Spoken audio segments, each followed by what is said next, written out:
एक छोटे से शहर में रहते हैं पंडित जी, जो न तो पंडिताई करते हैं न किसी पंडित के घर पैदा हुए हैं, लेकिन फिर भी पूरा शहर और अब तो इंटरनेट की बदौलत जाने कहां कहां के लोग उन्हें पंडित जी के नाम से ही जानते हैं। उनका असल नाम तो ब्रजभूषण है। एक सरकारी ऑफिस में जिंदगी भर काम करने के बदले ठीक ठाक पेंशन लेकर रिटायर हुए हैं। घर में सिंपल सी वाइफ है, 2 बेटे हैं जो बड़े शहरों में अच्छे जॉब्स पर हैं। अब सवाल ये उठता है कि दुनिया, यहां तक कि उनकी पत्नी भी उन्हें पंडित जी क्यों कहती है। इसके पीछे एक कहानी जो कि पंडित जी, मेरा मतलब ब्रजभूषण जी के जीवन में घटी सच्ची घटना भी है।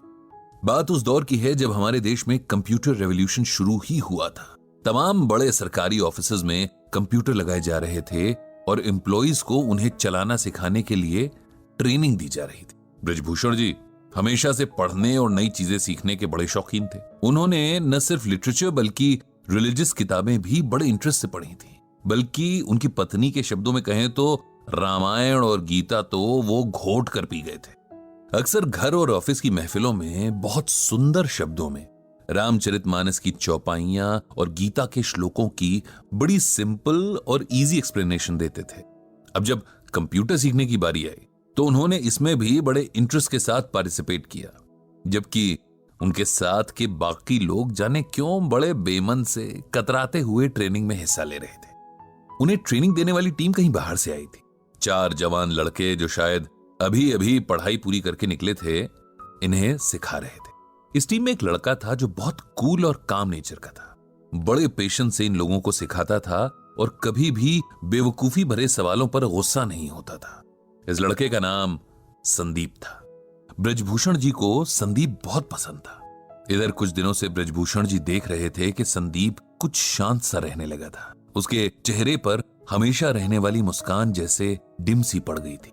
अक्सर कहीं खोया से रहता और एक अजीब सी सैडनेस उसकी आंखों में बनी रहती। अब ब्रजभूषण जी एक्सपीरियंस्ड आदमी थे, जानते थे कि अगर इस एज में डिप्रेशन ने पकड़ लिया तो जिंदगी खराब कर देगा। इसीलिए उन्होंने संदीप से बात करने की सोची और एक दिन उसे डिनर पर घर बुलाया। संदीप आया और खाना खाने के बाद पंडित जी उसे साथ लेकर वॉक पर निकल गए। फिर बातों बातों में उसकी परेशानी का कारण पूछा, जिसे पहले तो वो टालता रहा, लेकिन फिर उसने अपनी परेशानी का रीजन बता ही दिया। दरअसल पिछले 5 सालों से संदीप किसी बड़े कंपेटिटिव एग्जाम की तैयारी कर रहा था और लगातार मेहनत के बाद भी तीसरी बार उसे फेलियर ही मिली थी, जिसने उसकी हिम्मत पूरी तरीके से तोड़ दी थी। उसे लगने लगा था कि उसकी जिंदगी के 5 साल बस यूं ही वेस्ट हो गए और अब उसका कोई फ्यूचर नहीं होगा। इतनी मेहनत के बाद मिले फेलियर ने उसे चौथे और आखिरी मौके के लिए भी मायूस कर दिया था।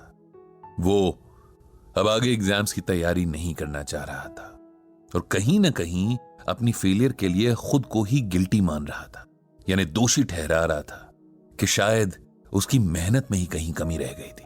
यह सब सुनकर ब्रजभूषण जी ने तुरंत संदीप को श्रीमद् भागवत गीता का यह श्लोक सुनाया। कर्मण्येवाधिकारस्ते मां फलेषु कदाचन मां कर्म फल हेतुर्भुर्मा ते संगोस्त्व कर्मणि। जानते हो संदीप, इसका मतलब क्या है, मीनिंग क्या है?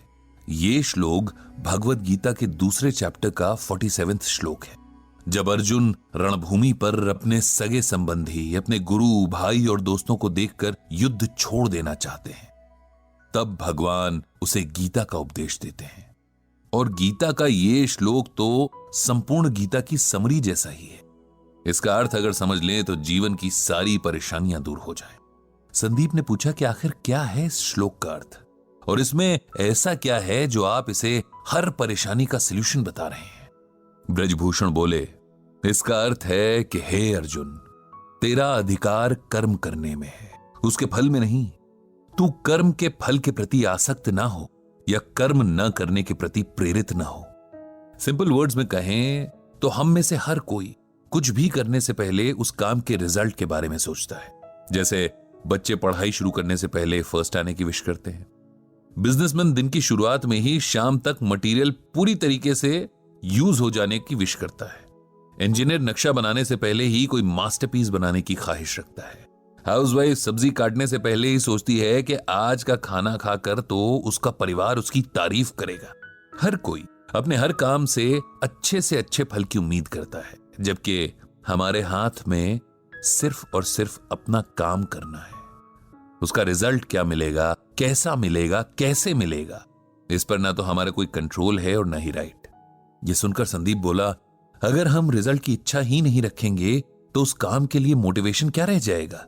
ऐसे तो हम कोई भी काम बस टाइम पास के लिए ही करेंगे, नहीं? ब्रजभूषण जी बोले, नहीं, इसका यह मतलब नहीं कि हम अपने काम में इंटरेस्ट ना लें या अपने एफर्ट्स में कमी करें। इसका मतलब यह है कि हम ये समझ लें कि हमारे कंट्रोल में सिर्फ हमारा काम है। उदाहरण के लिए, एक बच्चे का काम पूरे साल भर अच्छे से पढ़ाई करना है, लेकिन परीक्षा का रिजल्ट और भी कई बातों पर डिपेंड करता है, जैसे कई बार कॉपी चेक करने वाले के मूड पर भी। ऐसे में यदि नंबर उस बच्चे की एक्सपेक्टेशन से कम आ जाते हैं तो उसे ना तो अपनी एबिलिटी पर शक करना है, ना ही आगे मेहनत करने में कोताही करनी है। हमें हर हाल में अपना बेस्ट देना है। उसके बाद क्या होता है, ये ईश्वर पर छोड़ देना है।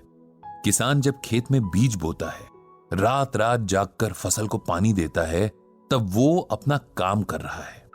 लेकिन अगर सूखा पड़ जाए या उसकी फसल को कोई बीमारी लग जाए, तब किसान को अपने आप को इसकी वजह नहीं समझना चाहिए, क्योंकि ये बात उसके कंट्रोल में नहीं थी। जीवन में बहुत कुछ ऐसा है जिस पर हमारा कोई वश नहीं है, लेकिन खुद पर और अपने कर्म पर हमारा पूरा वश है। इसीलिए उसमें कमी नहीं रहनी चाहिए।